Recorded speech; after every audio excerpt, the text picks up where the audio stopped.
based on a true story. The most bizarre and brutal series of crimes in America. Welcome to Enigma. It's the greatest encryption device in history. Filmers! I want this Wallace's heart on a plate. Where are you going? I'm going to pick a fight. Not even close.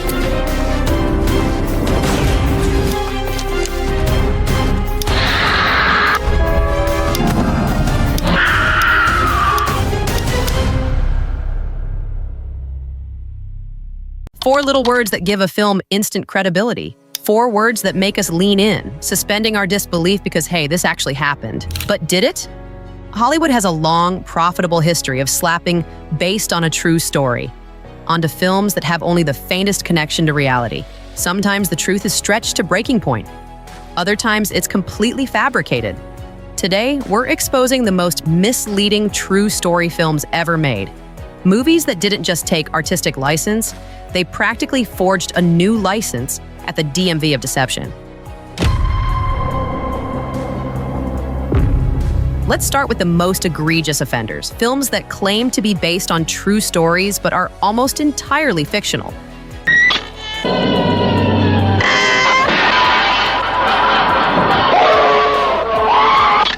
The Texas Chainsaw Massacre opens with an ominous narration claiming that on August 18, 1973, Sally Hardesty and her invalid brother Franklin, along with 3 friends, fell victim to a bizarre crime.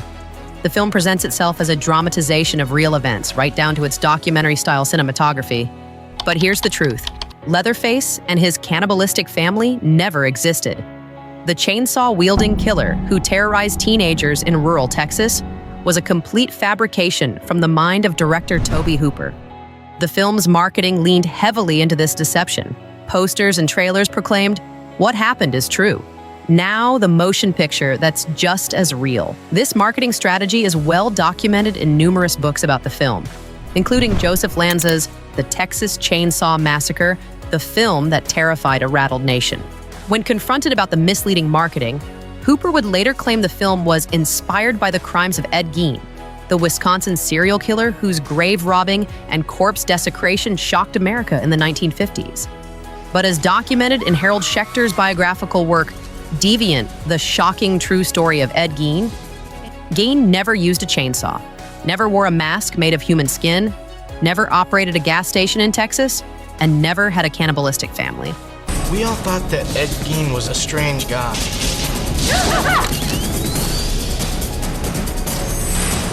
Haven't you had enough dissecting these bodies? According to FBI records and court documents, Gein killed 2 women and dug up bodies from a local cemetery to create furniture and clothing from their remains. Horrific? Yes, but not remotely similar to the events portrayed in the film. By that standard of inspiration, Hooper could have claimed his film was based on any murder in American history. As noted by film historian Alexandra Heller Nicholas in her book Found Footage Horror Films, Fear and the Appearance of Reality, the Texas Chainsaw Massacre established a template that many horror films would follow. Claim your fictional horror story is real to add an extra layer of terror. Films like The Blair Witch Project would later perfect this marketing strategy, but few were as blatantly misleading as Chainsaw's claims of authenticity. People magazine's coverage of the film's true story connection states that the Texas Chainsaw Massacre isn't really based on a true story, but it is heavily inspired by one, confirming the significant distance between the film's marketing claims and the reality. Fargo. This a new car then, sir? Oh, it certainly is, officer. Still got that smell. There's a high-speed pursuit, we got a shooting, and then this execution type deal. $1 million is a lot of damn money. They got my daughter. The events depicted in this film took place in Minnesota in 1987. At the request of the survivors, the names have been changed. Out of respect for the dead, the rest has been told exactly as it occurred. With these words, the Coen brothers' crime masterpiece Fargo declares itself a faithful retelling of real events. The stark title card, presented against a snowy backdrop, primes viewers to expect an authentic portrayal of an actual crime. There's just one problem: none of it happened. Joel and Ethan Coen later admitted that the true story claim was a complete fabrication. a narrative device to make their quirky tale of kidnapping, extortion, and murder in the snowy Midwest feel more immediate and engaging. When pressed about their misleading claim, the Coens gave conflicting explanations. Sometimes they insisted there were elements based on various real crimes. Other times they freely admitted the whole thing was made up. Ethan Coen once said, "We wanted to make a movie just in the genre of a true story movie. You don't have to have a true story to make a true story movie." The deception worked brilliantly. Some viewers became obsessed with finding the real case that inspired Fargo. In 2001, this actually led to tragedy when a Japanese woman named Takako Konishi died while searching for the fictional money buried by Steve Buscemi's character in the film. Initial reports suggested she believed the film was real and died looking for the cash, though later investigation revealed a more complex story of personal depression. What makes Fargo's deception particularly interesting is that, unlike horror films that use true story claims as a marketing gimmick, the Coens included it as a kind of inside joke, a playful jab at how audiences consume true stories without questioning their authenticity.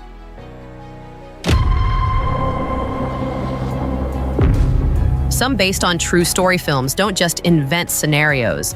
They completely reinvent the real people at their center, turning complex historical figures into simplified caricatures that bear little resemblance to their real-life counterparts. The Greatest Showman transformed P.T. Barnum, a controversial 19th century figure, into a charismatic Hugh Jackman, singing and dancing his way through an inspirational story about celebrating differences and following your dreams. P.T. Barnum, at your service. I'm putting together a show, and I need a star. Every one of us is special, and nobody is like anyone else. That's the point of my show. In the film, Barnum is portrayed as an idealistic dreamer who creates a showcase for unique individuals rejected by society, giving them a family and a platform where they can be celebrated rather than mocked. The real P.T. Barnum? Not quite the progressive champion of diversity the film suggests. According to the Smithsonian Magazine, the historical Barnum built his career on exploiting people with physical differences and disabilities for profit, often in deeply demeaning ways. He made his first significant profit by exhibiting an elderly black woman named Joyce Heth, whom he falsely advertised as being the 161-year-old former nurse of George Washington.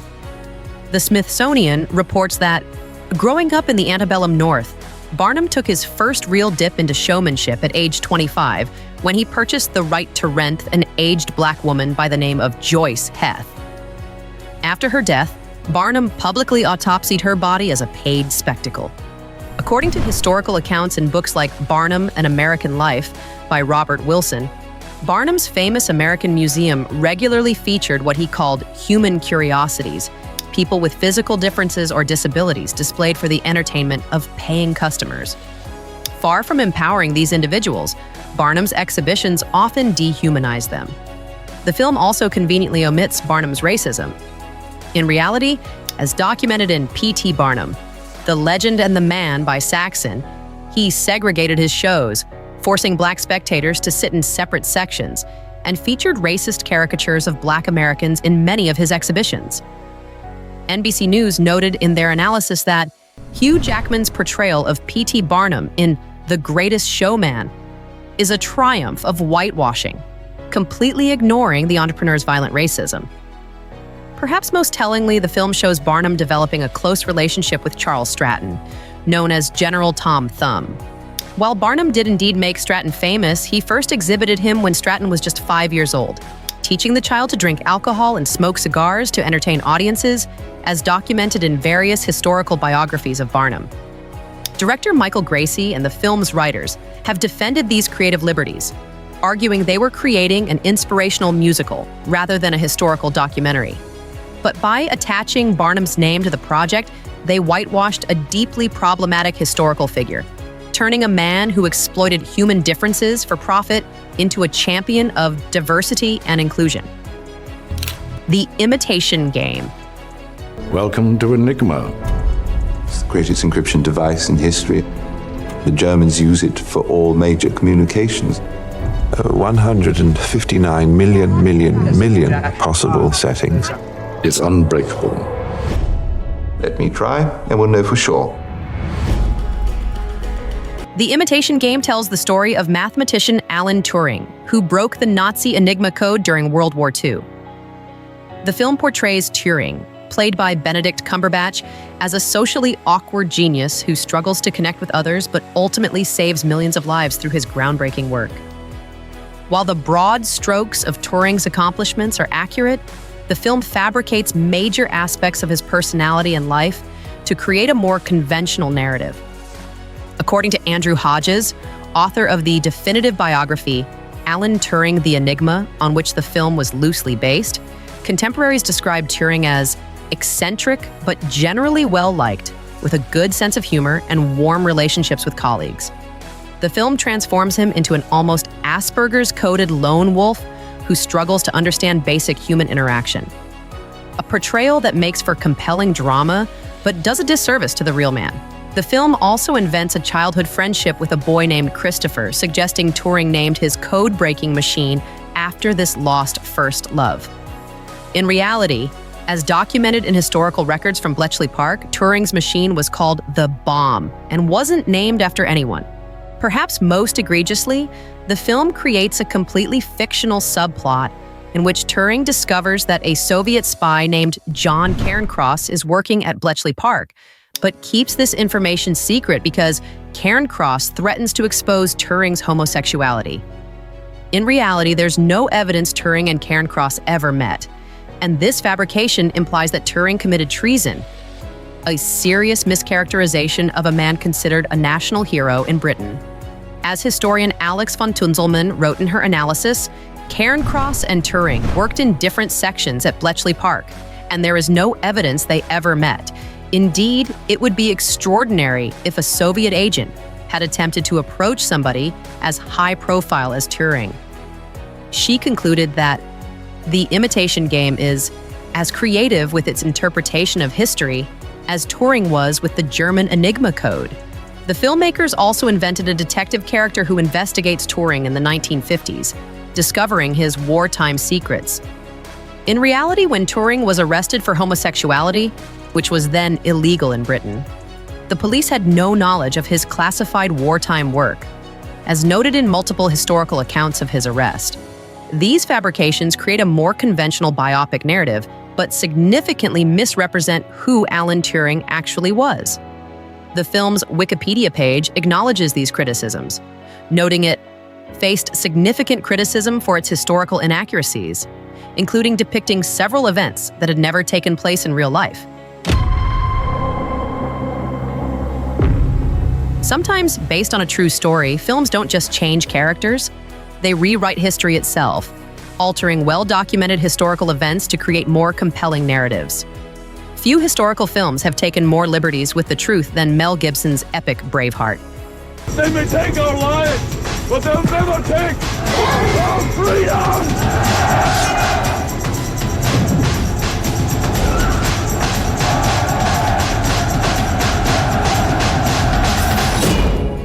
The film, which won 5 Academy Awards, including Best Picture, purports to tell the story of Scottish freedom fighter William Wallace and his struggle against English oppression in the 13th century. But historians have identified so many inaccuracies in Braveheart that it's easier to list what the film got right. There was a man named William Wallace. He did lead a rebellion against the English, and he was eventually executed. Almost everything else is either wildly inaccurate or completely fabricated. Let's start with the film's central romance. In Braveheart, William Wallace's motivation for rebellion is the murder of his secret wife, Murra, by English soldiers. In reality, as noted by Scottish historian James Mackay in his biography, William Wallace, Guardian of Scotland, there's no historical evidence that Wallace was ever married to a woman named Murra, or that the death of a wife motivated his uprising. The film's depiction of the Battle of Stirling Bridge is particularly egregious because it removes the bridge entirely.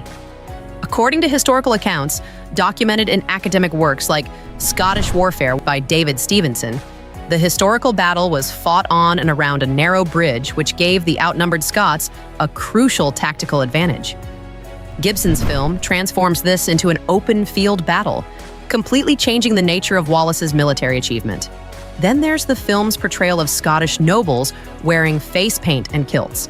According to the Scotland's Stories historical website, tartan kilts didn't make an appearance until the late 16th century, and the modern kilts we recognize are from the 18th century. Similarly, the blue face paint had not been used since the time of the Picts, centuries earlier. Perhaps most bizarrely, the film suggests that Wallace had an affair with Princess Isabella of France, implying that Wallace fathered the future Edward III of England. In reality, as War History Online points out, at the time of Wallace's execution, Isabella was 9 years old, living in France, and not yet married into the English royal family. This makes this romantic subplot not just fictional, but chronologically impossible. When confronted with these inaccuracies, Gibson and screenwriter Randall Wallace defended their approach, arguing they were creating an emotional truth rather than a historical one. As Gibson put it, "I'm not a historian, I'm a filmmaker. I'm trying to make a movie that's real to people." The film's influence has been so significant that many people now believe its version of events, leading Scottish historian Sharon Crossa to lament, "The problem with using movies to teach history is that movies very often don't tell history. They tell stories about history." Argo. Ben Affleck's Argo, which won Best Picture at the 2013 Academy Awards, tells the incredible true story of how the CIA and Canadian government worked together to rescue 6 American diplomats from Iran during the 1979 hostage crisis. Hey, man. What are we watching? I got an idea. They're a Canadian film crew for a science fiction movie. I fly into Tehran. We all fly out together as a film crew. I need you to help me make a fake movie. So you want to come to Hollywood and act like a big shot without actually doing anything? Yeah. You'll fit right in. You need a script? Argo, science fantasy adventure. Moonscape, Mars, desert. They need an exotic location to shoot. You need a producer. If I'm doing a fake movie, it's going to be a fake hit. The operation involved creating a fake science fiction movie as cover to extract the Americans disguised as a Canadian film crew. While the broad outline of this operation is true, Argo significantly exaggerates the CIA's role while minimizing Canada's contributions, so much so that it sparked diplomatic controversy upon release. In the film, CIA agent Tony Mendez, played by Affleck, is portrayed as the mastermind of the operation, with minimal assistance from the Canadians.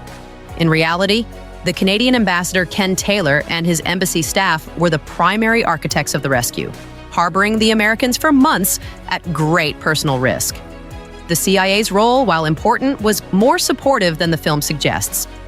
As noted in Robert Wright's book, Our Man in Tehran, and confirmed by the CIA's own historical records, the Canadian government, and especially Ambassador Taylor, were instrumental in the operation's success. The real Ken Taylor later remarked that the departure was very smooth. The movie's fun, it's thrilling, it's pertinent, it's timely. But look, Canada was not merely standing around watching events take place. The CIA was a junior partner. Argo's climactic airport escape sequence, featuring last-second phone calls, suspicious guards, and a nail-biting runway chase, is almost entirely fictional.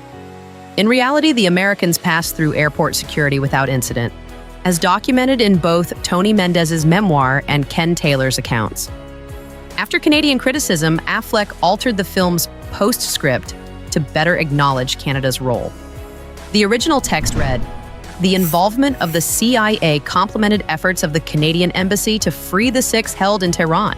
To this day, the story stands as an enduring model for international cooperation between governments." After protests, this was changed to, "The involvement of the CIA was not fully acknowledged for decades. The Canadian government has been recognized for its role ever since." Affleck defended the dramatic license, stating, "Because we say it's based on a true story, rather than this is a true story, we're allowed to take some dramatic license. There's a spirit of truth." But by exaggerating American heroism at the expense of Canadian contributions, the film perpetuates a misleading narrative about a significant historical event. The Wikipedia entry on the film acknowledges this controversy, noting that after the film was previewed at the 2012 Toronto International Film Festival, many critics said that it unfairly glorified the CIA's role and minimized the Canadian government's role in the extraction operation.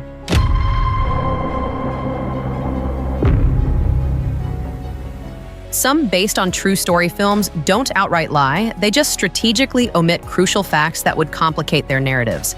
Ron Howard's A Beautiful Mind won 4 Academy Awards, including Best Picture for its portrayal of Nobel Prize-winning mathematician John Nash and his struggle with schizophrenia. In ways that no one could imagine. This flies in the face of 150 years of theory. Congratulations, John. It's the achievement of a lifetime. The film starring Russell Crowe presents Nash's story as one of triumph over mental illness through the power of love and determination. While the film gets many broad facts about Nash's life right, it sanitizes his story in significant ways, removing elements that might make audiences less sympathetic to its protagonist. According to Sylvia Nassar's biography, A Beautiful Mind, on which the film was based, one of the most notable omissions is Nash's divorce from his first wife, Alicia, played by Jennifer Connelly. In the movie, Alicia stands by Nash through his mental health struggles, never leaving his side. In reality, they divorced in 1963 after Nash's behavior became too difficult for her to manage. They did eventually remarry in 2001, but this 38-year separation is never mentioned in the film. The film also simplifies Nash's mental illness and recovery. A Beautiful Mind suggests that Nash learned to control his schizophrenia through sheer force of will, choosing to ignore his hallucinations. In reality, as documented in both Nassar's biography and medical records, Nash underwent extensive hospital treatments, including insulin shock therapy, and took antipsychotic medications for many years. Nash himself disputed the film's portrayal of his recovery in the PBS documentary A Brilliant Madness, stating, "The movie suggested that I had emerged into a completely normal state. I don't think that's true." According to Nash's Wikipedia entry, which cites his own writings, the film A Beautiful Mind inaccurately implied he was taking atypical antipsychotics. Nash added that the film emphasized the schizophrenia, but the story is also about the creative scientific work. Additionally, the film omits Nash's bisexuality and his arrest for indecent exposure in a men's bathroom in 1954. Incidents that are well documented in Nassar's biography and contemporary records, possibly to make his character more palatable to mainstream audiences.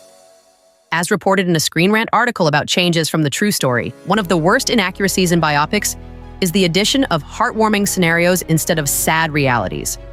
This occurs in A Beautiful Mind when Nash's hallucinations and relationships are altered to create a more audience-friendly experience. Director Ron Howard defended these omissions and simplifications as necessary to focus on the essence of Nash's struggle with mental illness, arguing that including everything would have created a disjointed narrative. But by sanitizing Nash's life, the film presents a more conventionally inspirational story at the expense of the complex truth.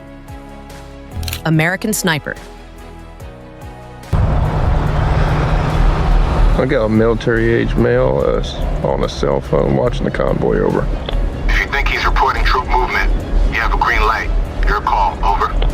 Maybe he's just calling his old lady. Clint Eastwood's American Sniper, based on the autobiography of Navy SEAL Chris Kyle, became a massive box office success and sparked intense debate about war, heroism, and how we portray military figures. The film presents Kyle, played by Bradley Cooper, as a straightforward American hero, a skilled marksman tormented by his kills, but committed to protecting his fellow soldiers. While the film acknowledges Kyle's struggle with PTSD, it omits or softens many controversial aspects of the real Chris Kyle's story and claims.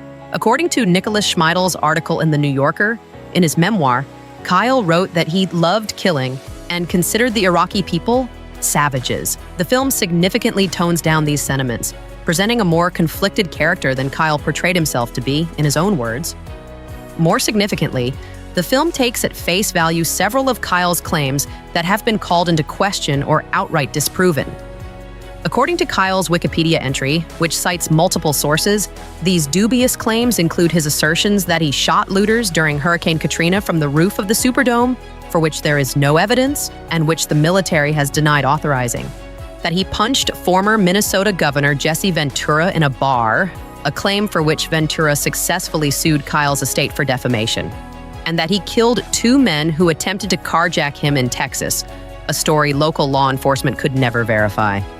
The Ventura incident is particularly well documented. As People magazine reported, Former Minnesota Governor Jesse Ventura won a $1.8 million defamation suit against the estate of Chris Kyle, upon which the Oscar-nominated film is based. Ventura stated, "The book is not a true story," and called Kyle an American liar. Eastwood's film doesn't include these specific, dubious claims, but by portraying Kyle as completely reliable and trustworthy, it implicitly endorses the veracity of his account more broadly.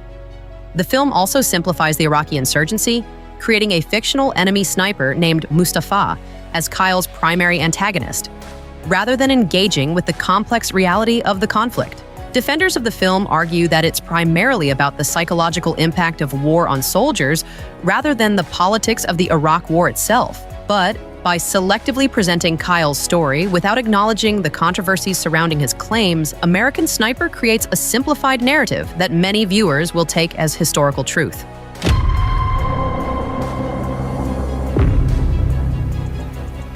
Some based on true story films don't just change facts. They fundamentally misrepresent the tone and nature of the real events they depict. Michael Bay's Pain and Gain opens with the words, "This is a true story," even emphasizing that when events seem too outrageous to be real, this is still a true story. I'm a self-made man. I made a lot of money. Maybe yourself ought to spend some of it on a salad. You know who invented salad? Poor people. What's going on, D.L.? You ever just get tired of being where you are, Adrian? No, I kind of like it here. I mean, the waits are new. I mean in life, man. When's the last time you paid your rent when it was due? The film, starring Mark Wahlberg and Dwayne Johnson, presents the 1990s crimes of the Sun Gym Gang as a darkly comedic tale of bodybuilders pursuing the American dream through kidnapping, extortion, and murder. While the basic events of the Sun Gym Gang's crime spree are accurately portrayed, the film's tone completely misrepresents the horrific nature of their crimes, turning real human suffering into entertainment. According to court records and the original Miami New Times investigative series by Pete Collins that inspired the film, Daniel Lugo, Adrian Doorbal, and their accomplices kidnapped, tortured, and attempted to murder businessman Mark Schiller over the course of a month. They forced him to sign over his assets, kept him blindfolded in a warehouse, burned him with cigarettes, used a taser on him, and made him drink alcohol until he was on the verge of alcohol poisoning. After extracting everything they could from him, they attempted to kill him by forcing him to crash his car, then running over him multiple times. Remarkably, Schiller survived. The gang later kidnapped Frank Griga and his girlfriend, Christina Furton. But this time, their victims died, Griga from a beating and Furton from a drug overdose. The gang then dismembered their bodies with chainsaws and disposed of the remains, as documented in the criminal investigation and trial records. Bay's film presents these brutal crimes as a madcap caper, with bumbling criminals making one mistake after another.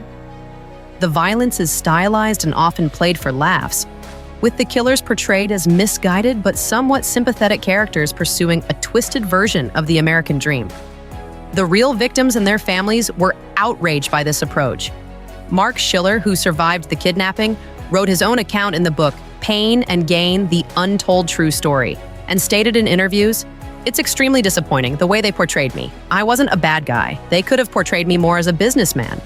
On his Goodreads blog, Schiller wrote that the film contained a lot of inaccurate details and invented scenes. Relatives of Frank Griga and Christina Furton expressed similar sentiments, condemning the film's comedic treatment of their loved ones' murders. Bay defended his approach, stating, "This is a dark comedy, and it's all in the style of filmmaking. We're not making fun of what happened." But by framing horrific crimes as entertainment, Pain and Gain trivializes real suffering for the sake of dark humor. As History vs. Hollywood notes, many significant details were changed, including the fact that it was Daniel Lugo who did the grilling, not Jorge Delgado, the real Paul Doyle. A change that shifts responsibility between characters and further distorts the actual events. The pursuit of happiness. For you, what do you do and how do you do it? I'm a stockbroker. Stockbroker. Oh. Hey, I'm gonna let you hang on to my car for the weekend, but I need it back for Monday. Feed the meter. I need the rent. I can't wait anymore. I need you out of here in the morning. You gotta trust me, all right? I trust you. Because I'm getting a better job. The Pursuit of Happiness tells the story of Chris Gardner, a homeless salesman who overcomes tremendous obstacles to become a successful stockbroker. Starring Will Smith and his son Jaden, the film presents Gardner's journey as an inspirational tale of American meritocracy. Work hard enough, and success will follow. While the broad outlines of Gardner's story are true, he did experience homelessness while raising his son and eventually secured a position at a prestigious brokerage firm. The film significantly simplifies his struggle and presents it as a straightforward triumph of individual determination over systemic obstacles. The real Chris Gardner has acknowledged that the film condenses his story, combining a year of struggle into a few months and simplifying the help he received along the way. But more significantly, by presenting Gardner's success as purely the result of his personal determination and work ethic, the film glosses over the systemic issues that create homelessness in America.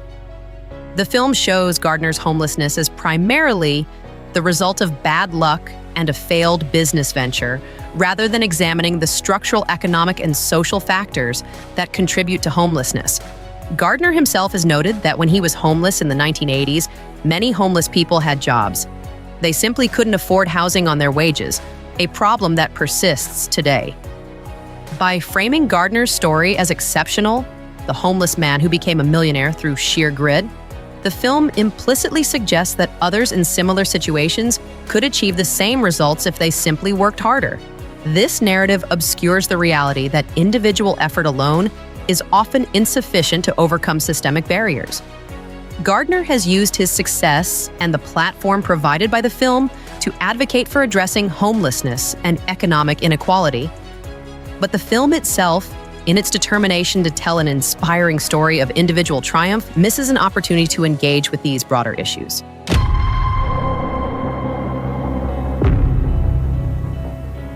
We've spent most of this video highlighting egregious distortions of history, but it's worth acknowledging that not all creative liberties are equal. Sometimes filmmakers make thoughtful, defensible choices that serve the story while respecting the essential truth of historical events. Steven Spielberg's Lincoln, starring Daniel Day-Lewis, focuses on the final months of Abraham Lincoln's life as he works to pass the 13th Amendment abolishing slavery. We can tell them that you're seeking a negotiated peace. It's either the amendment or this Confederate peace. You cannot have both. How many hundreds of thousands have died during your administration? Congress must never declare equal those whom God created unequal. Leave the Constitution alone. We are stepped out upon the world stage now, with the fate of human dignity in our hands. Blood's been spilled to afford us this moment. Now! The film is widely regarded as one of the most historically accurate biopics ever made, with historian James McPherson praising its remarkable fidelity to the historical record. However, even this meticulously researched film takes some creative liberties. Most notably, it invents dramatic scenes of congressional debate and vote counting that, while based on real political maneuvering, didn't unfold exactly as depicted. The film also compresses the timeline of events slightly for dramatic effect. These changes serve a clear purpose.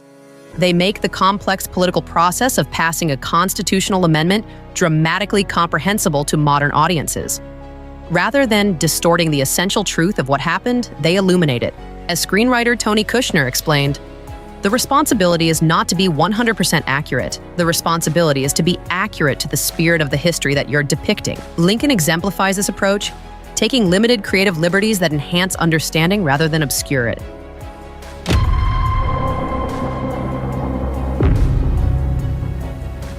Many historical films need to compress timelines or combine characters to work as dramatic narratives.